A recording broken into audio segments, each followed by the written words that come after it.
জেলা, উপজেলা। সম্মানিত দর্শক ও শ্রোতা, আসসালামু আলাইকুম।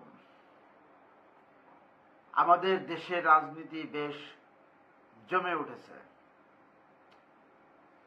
মারামারি, কাটাকাটি, চাঁদাবাজি, খুনাখুনি থামছে না। নৈরাজ্য থেকে বেরিয়ে আসা খুবই কঠিন হয়ে পড়েছে। সুশাসন প্রতিষ্ঠা করা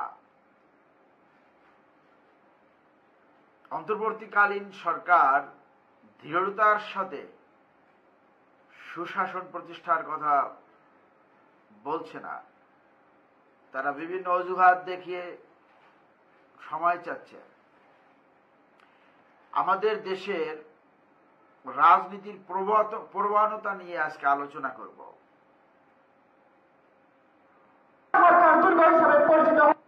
রাজনীতির এই প্রবণতা হচ্ছে বাংলাদেশের গণতন্ত্রের একটি জটিল দিক। সেই জটিল দিকটা নিয়ে আজকে আলোচনা করব। দল গঠন মাত্রই বিশাল জনসমর্থন পাওয়া যায়।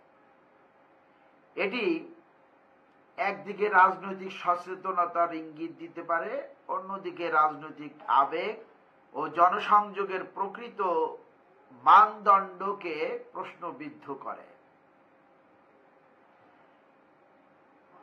জনসমাবেশ গণতন্ত্র নাকি বিভ্রান্তি? রাজনীতিতে জনসমাবেশের গুরুত্ব অস্বীকার করা যায় না। রাজনীতির সাথে জনসমাবেশ ওতপ্রোতভাবে জড়িত, অর্থাৎ জনসমাবেশকে রাজনীতি থেকে আলাদা করা যায় না। এটি জনমতের প্রতিফলন ঘটায়, তবে কেবল সংখ্যার ভিত্তিতে রাজনৈতিক শক্তি নির্ধারণ করা একটি সমস্যা তৈরি করে।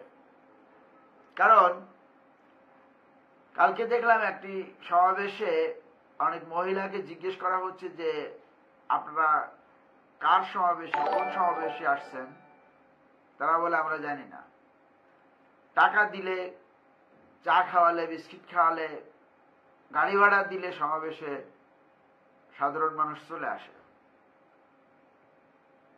বাংলাদেশে প্রায়শই দেখা যায় দল গঠন হলে এই সমাবেশে বিপুল জনসমাগম হয়, কিন্তু তা আদতে জনগণের সুস্থ রাজনৈতিক অংশগ্রহণ নয়, বরং দলীয় পরিচয়ের ভিত্তিতে সংগঠিত হওয়া এক ধরনের গণমনস্তত্ত্ব।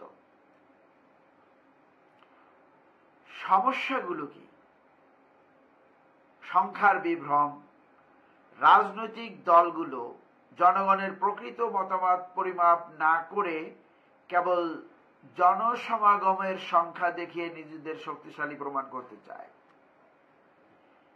নেতৃত্বের দায়িত্বহীনতা। বিশাল জনসমর্থন থাকার অর্থ এই নয় যে দলটি বাস্তব উন্নয়ন ও সুশাসন নিশ্চিত করতে সক্ষম। জনসমাবেশ প্রায়শই আবেগ নির্ভর হয়ে পড়ে, যেখানে বাস্তব রাজনৈতিক দক্ষতা ও পরিকল্পনার অভাব থাকে। সংঘাতের প্রবণতা। বিশাল জনসমাবেশ রাজনৈতিক উত্তেজনা তৈরি করতে পারে এবং সহিংস পরিস্থিতির জন্ম দিতে পারে, যা গণতন্ত্রের জন্য হুমকি। সাংস্কৃতিক ও সামাজিক বিভাজন। বৃহৎ জনসমাবেশ রাজনৈতিক বিভক্তিকে তীব্র করে, জনগণের মধ্যে দ্বন্দ্ব বাড়ায় এবং সামাজিক সংহতি দুর্বল করে। ইদানিং আমাদের দেশে যেটা ঘটছে, মব জাস্টিস, এই জনসমাবেশগুলোতে অনেক লোকের সমাগম হলে তখন তারা মানসিকভাবে খুব উত্তেজিত এবং খুব বলীয়ান হয়ে ওঠে, সাহসী হয়ে ওঠে। দল গঠনের সাফল্য কিভাবে মূল্যায়ন করা উচিত?